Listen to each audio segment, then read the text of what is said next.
Hello and welcome to MusNews. Here we are at this beautiful recording studio here at Greenwave Productions, and we are going to bring you the latest news from the world of rock, metal and the music industry in general. So let's do it.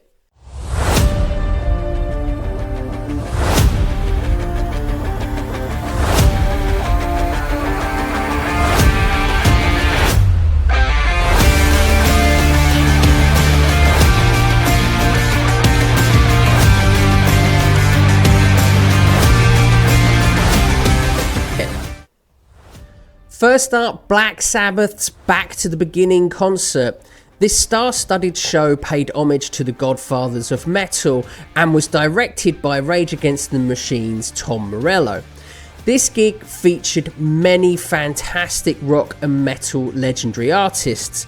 The lineup included Mastodon, Rival Sons, Anthrax, Hailstorm, Lamb of God, Alice in Chains, Georgia, Pantera, Tool, Slayer, Guns N' Roses, Metallica, and obviously Ozzy himself and Black Sabbath. Additionally, we had two supergroups that consisted of artists like Jack Black, Billy Corgan, Tom Morello, Adam Jones, Chad Smith, Danny Carey, Steven Tyler, Ron Wood and Travis Barker, amongst many more. Way too many to list, we'll be here all day. There was also a drum off with Chad Smith, Travis Barker and Danny Carey. It's estimated that this concert has raised around about £140 million for charity, which I think is awesome.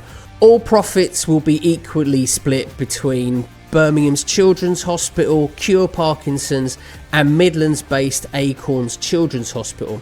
So you know what? Well done for them. It's a really good shout. Personally, while this concert was a celebration to the founding fathers of metal, I can't help but feel a little bit sad that we won't be seeing Ozzy, Tony Iommi, Bill Ward and Geezer Butler doing the things they do best within that band. But Ozzy, who is 77 years old, vocally held his own, and it pains me to say this, but he looked quite frail and his Parkinson's is obviously becoming a bit more prevalent. So I completely understand why this is their last show, and I wish him and his family all the best for the future. Here we are at this beautiful music production studio here at Greenwave Productions, and we feel one of the biggest challenges that music artists face today is, well, how to separate themselves from all the AI generated music that's coming out now and even more that's going to be coming out in the future. We address those challenges with our clients by making sure that their production isn't just authentically human, but is authentically them as a music artist for the future. Drumming legend Matt Cameron has quit Pearl Jam after being in the drum throne for 27 years. Cameron went on social media and states, "After 27 fantastic years, I've taken my final steps down the drum riser for the mighty Pearl Jam. Much love and respect to Jeff, Ed, Mike and Stone for inviting me into the band in 1998 and for giving me the opportunity of a lifetime. Filled with friendship, artistry, challenges and laughter, I am forever grateful to the crew, staff and fans all over the world. It's been an incredible journey, more to follow. I thank you all from the bottom of my heart. Peace and love, Matt Cameron."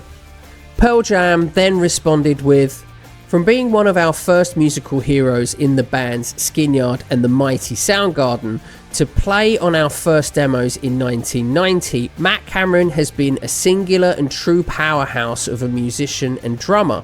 He has propelled the last 27 years of Pearl Jam, live shows and studio recordings. It was a deeply important chapter for our group and we wish him well always. He will be deeply missed and is forever our friend in art and music. We love you, Matt." While Matt Cameron's departure seems acrimonious, the reasons behind his departure are not currently forthcoming, leading to speculation around a possible injury and a grueling touring schedule. I'll bring you more as we get it, but be sure to subscribe to find out as soon as possible. Spiritbox have announced new shows for later this year. The tour starts in Ontario in November. Periphery and Honey Revenge will be joining them. This comes off the back of their second album, Tsunami Sea, which was released back in March. Singles Soft Spine, Perfect Soul and No Loss, No Love have hit the top 20 on the US hard rock chart. Currently there only seems to be a North American tour. As soon as I get more information as to whether or not they're coming to places like Europe and other parts of the world, I'll let you know, so be sure to subscribe. Architects hit the road this month starting in Germany.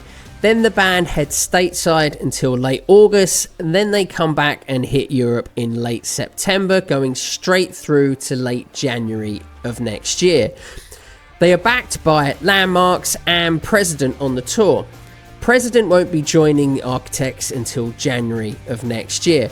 What seems strange to me is President seems to be getting more media attention even though they're third on the bill. I'm barely seeing anything about Architects themselves, let alone Landmvrks, so it's testament and congratulations to the media machine that President have at the moment. If you're struggling to navigate the music industry, you should check out the Band Life podcast. We discuss how you can improve the business of being a music artist. Marilyn Manson's opening UK concert in Brighton has been cancelled. The show was scheduled for October this year and has been cancelled following protests from online campaign group No Stage for Abusers. Green MP Sean Berry wrote an open letter to the leader of Brighton and Hove City Council, Bella Sankey. Berry states, "We also believe there are clear safeguarding risks to attendees and more broadly by allowing this concert to go ahead. We are deeply concerned that the show has an age restriction that means children as young as 14 can attend. Warner, which is Marilyn Manson's real name, has been accused of multiple allegations of sexual assault, grooming and domestic violence. It is the case that prosecutors in the USA have determined these accusations fall outside the statute of limitations, but this does not preclude any conclusions being drawn about risks. We also recognise the courage of the women who came forward to make reports and share these experiences. It is important to note that in the United States, as is in the case in the UK, the vast majority of perpetrators of sexual violence will not be prosecuted." She goes on to say, "Freedom of expression is an important principle that should be defended, including in relation to artists. But there is an obvious risk to community cohesion, and the council has separate equalities, obligations to foster good relations between people who share protected characteristics and people who do not share them. The council has a responsibility to take action where there are risks of discrimination, harassment and victimization."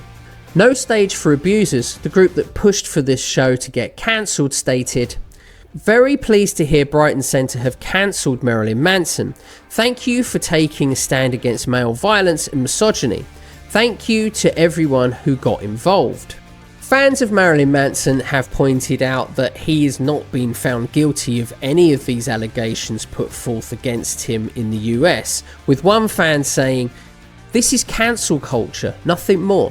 And it'll backfire when artists don't add a Brighton and Hove date to their tours and stick to London, which incidentally hasn't banned Marilyn Manson from their city."